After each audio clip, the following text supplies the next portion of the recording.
Hey everyone, and welcome to the last wrap-up of 2024. This is everything that I read, watched, and all of that good stuff in the month of December. And my first read was a very short one, and it was the new Frederick Bachman book. And unfortunately, The Answer of No was a pretty big flop for me. This is a very, very short story. I think it was like an hour-long or so audiobook.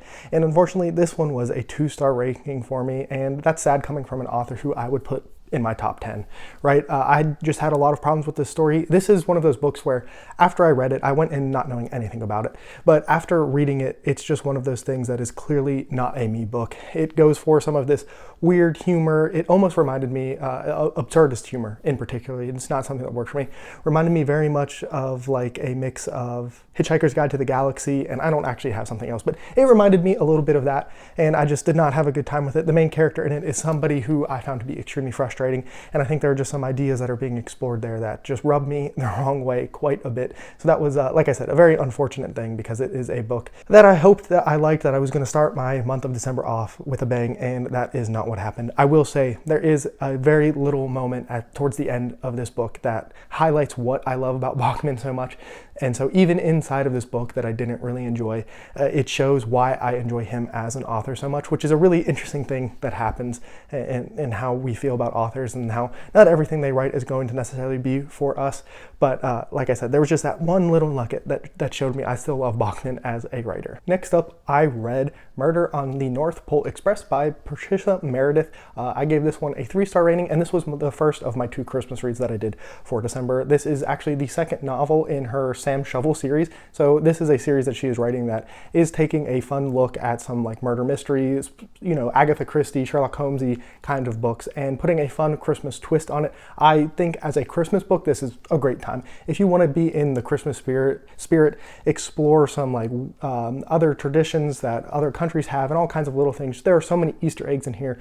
She also provides like a list of recipes of cookies and all kinds of things that if you are trying to get into the Christmas spirit, these are 2 novels that you should absolutely look into. The first one being Death of a Christmas Tree Salesman, and then this one being Murder on the North Pole Express. Obviously, there are some allusions to other historical books, like I mentioned, but like I said, fun Christmas read. It's not something that I would read like in July or something, but as far as a Christmas book goes, I always have a pretty good time with it, and I definitely plan if there's a 3rd book next year, I will read it, and it's just kind of become one of those other Christmas traditions that I have. And like I said, solid 3-star book. It's fun, it's a good time, and it is a really good Christmas read. And speaking of Christmas reads, we have to talk about the only book that I reread every year, and that is A Christmas Carol by Charles Dickens. This is my one and true Christmas read that I do every year. And every year it's a little bit of a different experience, and so maybe I should open my horizons and reread some other things that I have, but I don't know if that's going to happen. This year, I think, so I always read this on Christmas Eve, and where I live, it was about 65 degrees on Christmas Eve, which is not how warm it normally would be. It should be, you know, like in the 40s. It should feel like, you know, winter at least. And unfortunately this year, it just did not. I came home from the gym on Christmas Eve and had the windows open. That's what was happening. I had the windows open the whole time on my ride home from the gym, and I was listening to this on Audible, and overall I think that maybe hurt my experience a little bit just because I wasn't like as in the Christmas spirit. It's hard for me to be in the Christmas spirit when it's that hot outside. For me, Christmas is like cold and winter and snow and all that kind of stuff. So I don't know. Normally this is a book I love. There's a reason I reread it. I think it's a great message. It's one of those things that I think if you don't read this or you've never read this, you should definitely read it, particularly around Christmas, obviously, but you don't have to. There's just a good message in here of like caring for others and all those kinds of like nice things that do come up in this book. It's always a good time. I'm glad I read it. Like I said, maybe not the best reading experience this year just because of outside circumstances, but once again, I don't really ever give this a star rating. I should consider it at some point. This might be like a 5-star read for me because I do love it, and that's normally how I would rank that, but I don't know where that would end up or how any of that would work. But A Christmas Carol for me, always a great time. Very glad I read it every year. It's a fun little Christmas tradition for me. And obviously I started this very early on in the month, but it is the last book I finished. I finished this on December 29th, so not that long ago, actually, yesterday as I record this video. Today's the 30th, and what an experience. When in truth, I recorded like a 30 long minute video on it today of like my completely raw reactions to it and thoughts, and it's basically a full spoiler video, so that video probably won't come out for a week or two because I want to give people a little bit more time to finish it because it is just such a massive book, and I just didn't feel like I could really talk about book 5 of this series in a super great spoiler-free way, so I will try to do my best of that here. I am going to constantly compare this to The Wheel of Time, and I don't mean necessarily the story, the characters, or anything like that, but more of this is true epic fantasy. This is big scale. There is a very small number of books that I actually would consider true large-scale epic fantasy. I think epic fantasy is one of those things that kind of gets thrown around a lot but isn't necessarily really reached by a lot of things. To me, a trilogy, it's really hard for a trilogy to be like true a high epic fantasy, and I know people are going to be like, well, Lord of the Rings is a trilogy, and I'll be like, yeah, but that was like the starting point, right? That's not necessarily where we are today. Like, if you wanted to argue with me about it, that's fine, but for me, there are only a handful of ones that I can think of off the top of my head. Stormlight is becoming that, right? We are book 5 of the 10-book series now. Like, we are in the depths of it. Wheel of Time, Malazan, Wars of Light and Shadow. Like, these are the big ones that I think of when I think of epic fantasy. And the whole reason I'm going on this rant, or whatever you want to call it, is when you get to a series like this and this deep into it, there's just going to be so much happening, right? And so you're not always going to like every single plot thread that is going to be happening. And the more options and more plot threads there are, the more chance there is that you don't like every single thing that's going on, and it might feel like we are wasting time in one place or another. There is obviously, if you're familiar with the Wheel of Time, there is a section of it, it's like books 7, 8, 9, or 8, 9, and 10, I can't remember off the top of my head, that people refer to as the slog. And the slog has kind of gotten to the point of, of this mythical thing where people talk about these 3 books in particular that are just so awful, you should just skip them. Just read a detailed summary, skip them, don't waste your time on it. And personally, I think that's ludicrous. I think if you're considering doing that, you're just, I don't know. I disagree with that so much, because while, yes, those books slow down, they're just taking place with characters maybe plus that more people don't agree with, right? Or don't enjoy as much. But for me, those were all great. And that's how I feel about Wind and Truth. I gave this a 4-star rating. So I'm kind of, spoiling that for my review when it comes out. But this was a 4-star for me. This is probably my 3rd favorite Stormlight Archive book. Did every single plot thread in here work for me? No. But did it have those big impactful moments? Did I get to spend time with characters that I love in a world that I love? Yes, I did. And so I think I would have this just below Words of Radiance and The Way of Kings for me. I would have it above Oathbringer and Rhythm of War. Those two kind of switch placing on kind of the day. But right now, very recently after I read this, that is how I'm feeling about Wind and Truth. I think this is just an example of true big scale epic fantasy that people maybe aren't as used to reading as they would like to think they are. And you're just getting to that point of the series where it's spread out. There's a lot happening. You are going to feel like not a lot of progress is made on a lot of things because there's so many things you have to spend time in. You could maybe argue that something like a Game of Thrones needs to happen, where Feast of Crows and Dance of Dragons are two stories happening at the same time but in 2 different books, right? Maybe you could argue something like that needed to be done here, or maybe a novella needed to be stripped out of here to explain some things. I don't know. But what I do know is I have a belief that at some point this is all going to come back down to like a singularity, and people will look back at these kinds of books and be like, wow, it really wasn't that bad. I feel like I've seen a decent amount of like negative attention towards this book. And like I said, for me, it was a great time. I can see why anybody doesn't like any book I read, right? Everybody's taste is different. So I think I have talked enough about this. And if you want my full spoiler-filled thoughts, and there's a spoiler-free section as well, keep a lookout for my review here in probably the next 2 weeks. I'll probably have it the 2nd week of January, just to give people some more time to finish it, because like I said, I'm going to spoil everything. With all of that being said, that does mean my book of the month is Wind and Truth by Brandon Sanderson. That is kind of what I figured going into the month. I thought it would be very hard. And in the grand scheme of things, I think this ended up in 11th place. So it actually didn't crack my top 10 of this year, but I just had a really strong top 10. I think most years this would be up there. I think if I had read it when I read My Year of the Sanderson last year, it would be in the top 10, because both Oathbringer and Rhythm of War I think were in my top 10 last year. So that's kind of the scale. I just think I had a really good reading year overall. But book of the month there for Sanderson once again. And I do just want to fulfill my promise of a little mini haul here. So this is some stuff I got. My birthday and Christmas are very close together here in the last bit of December. So I did want to include just a little bit of some things that I got that are book related. So I'm not going to take all of the art out right now, but this is the prints of the art for the new editions of my favorite series of all time, The Three-Body Problem. And so I got this, and it's just beautiful. I can't wait to hang it up. I want to try to figure out a way to maybe show it in where I have my camera, and maybe I'll change filming locations or something and build something new for everyone to look at. But I absolutely adore this art. I think those book covers are absolutely amazing. Maybe one day I'll find them somewhere online that I can buy that isn't just from, it's Broken Binding, I'm pretty sure that this is coming from, but it absolutely stunning, absolutely so happy that I at least have the prints of it, because that art I think is so much better than the art on the copies that I have somewhere over there.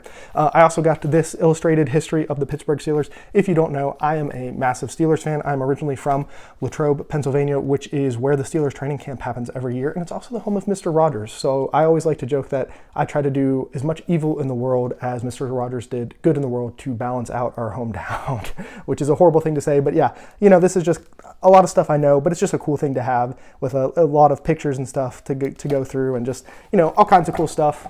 Oh, that was loud. All kinds of cool stuff in here that, I'll go through and read and just look at, because I do love the Steelers. They are one of my biggest obsessions. And then probably the crown jewel. Actually, the prints are probably the crown jewel, but as far as books go, I added to my Folio Society collection and got a copy of All the Pretty Horses. Awesome Christmas gift.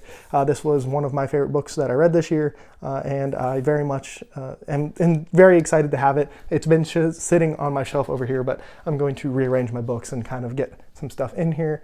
And then the last thing I got was actually some manga, and I got this is technically the second edition of these deluxe Berserk editions. I think they're awesome. I love looking at the art in Berserk. I think the art in Berserk is just absolutely phenomenal, and this is a series. This is probably my favorite manga series. It's actually really close with Dragon Ball, which we're actually going to talk about here in a second. But Berserk, it's just an awesome series. If you haven't read it and you really like dark, grim stuff and aren't fazed by that, because Berserk definitely has some like hardcore content in it, these editions are absolutely amazing to get. They are expensive, but there's a lot of content in them, so it kind of evens out, and I think that's a way better thing to get than just like the single volumes.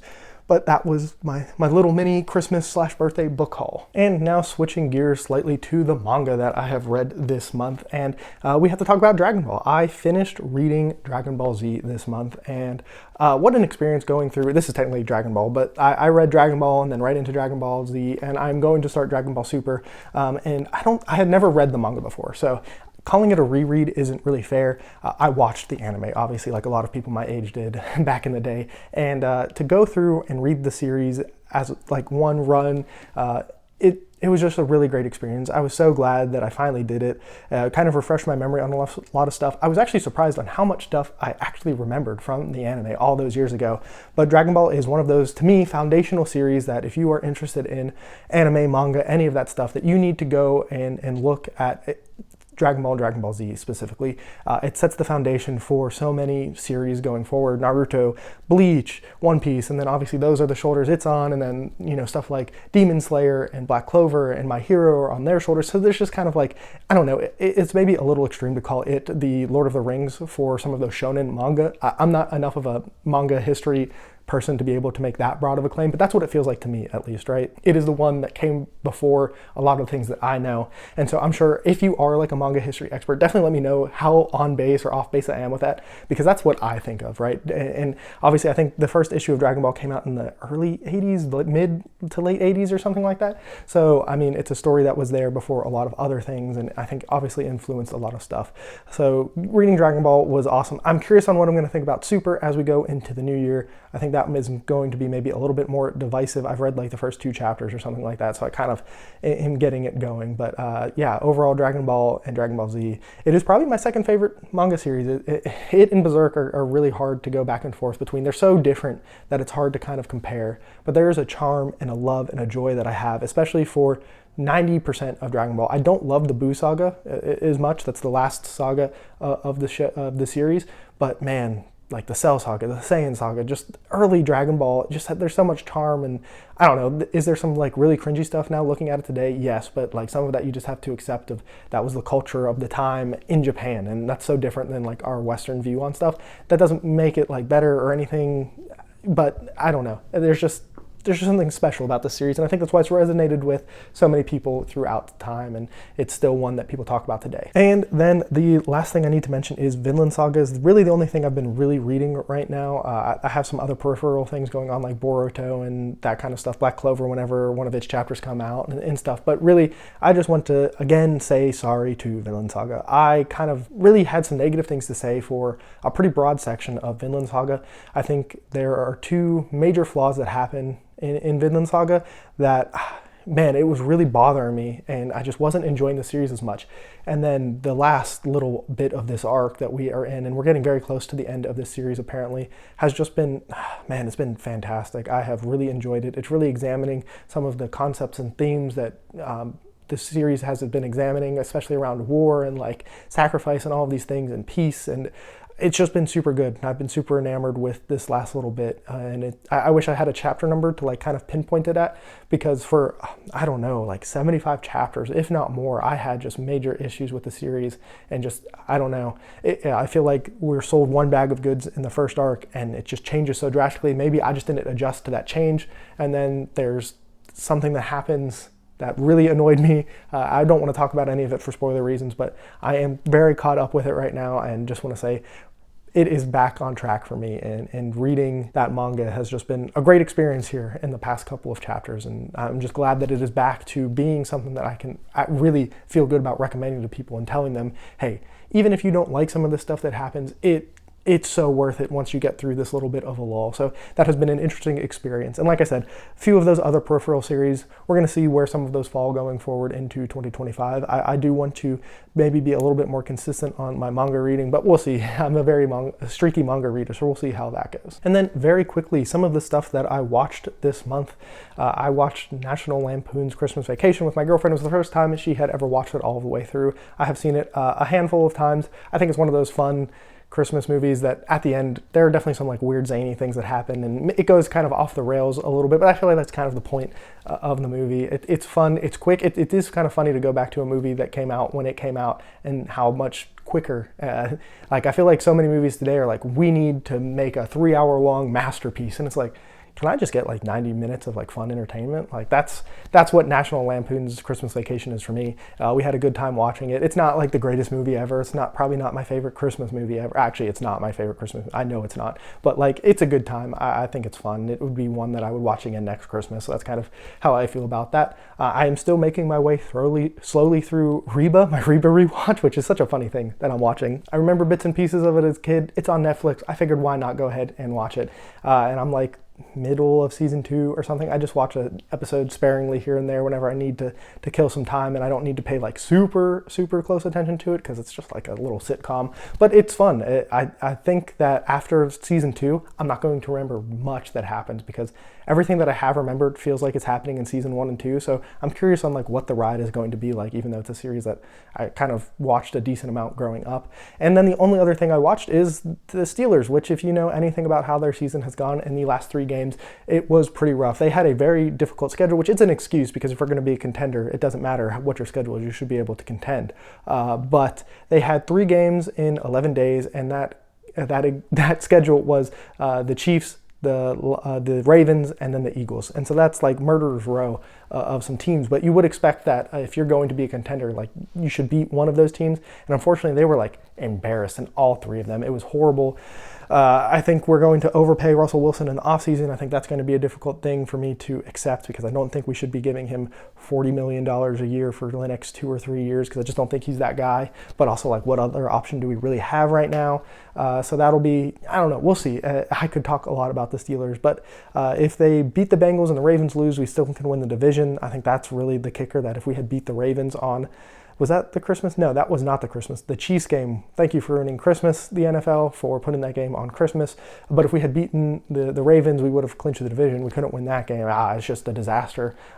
George Pickens being out obviously did not help, but that guy's such a head case, it seems like, that, it's hard for me to say we can solely rely on him, but he's easily like our best player on offense. So it's kind of like a weird thing. He's immensely talented, and I feel like, he's a frustrating player to watch, because some of the antics that he pulls during games, it's just like, man, I wish somebody would just tell him to take a deep breath and like I don't know, be prepared, be professional. Like, he's getting paid for this, like, be professional, I guess. But I don't know. He's, like I said, best player on our offense, so he's going to kind of get away with it. That's the way Tomlin has always run his teams, where stars, he doesn't treat everybody the same. Stars definitely get special privilege, and there's no doubt about that. So we'll see what happens going in. We obviously have clinched a spot in the playoffs, so we'll see what happens moving forward. I don't have too much enthusiasm that we're going to go far. There's apparently some way where we can end up playing the Texans, and that would be the best matchup, I think, for us. I think that's maybe the one team we could beat, at least in the first round, and then just get obliterated in the divisional round.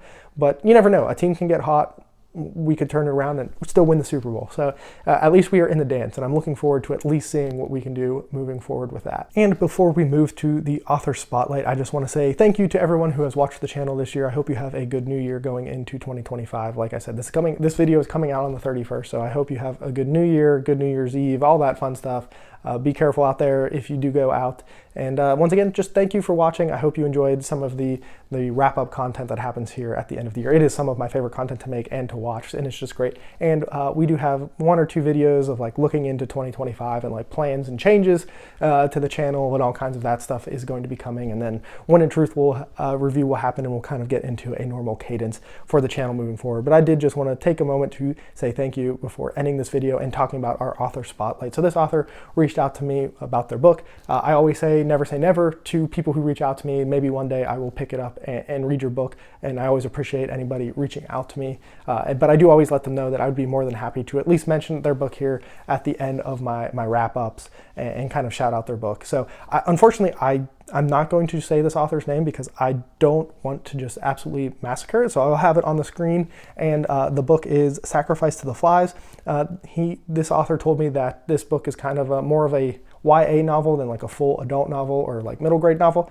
But the little, like, you know, snapshot he gave me to sell his book is 30 soldiers undergo intense military training in a dystopian state. 6 survive, stripped of their humanity, and are deployed to the front.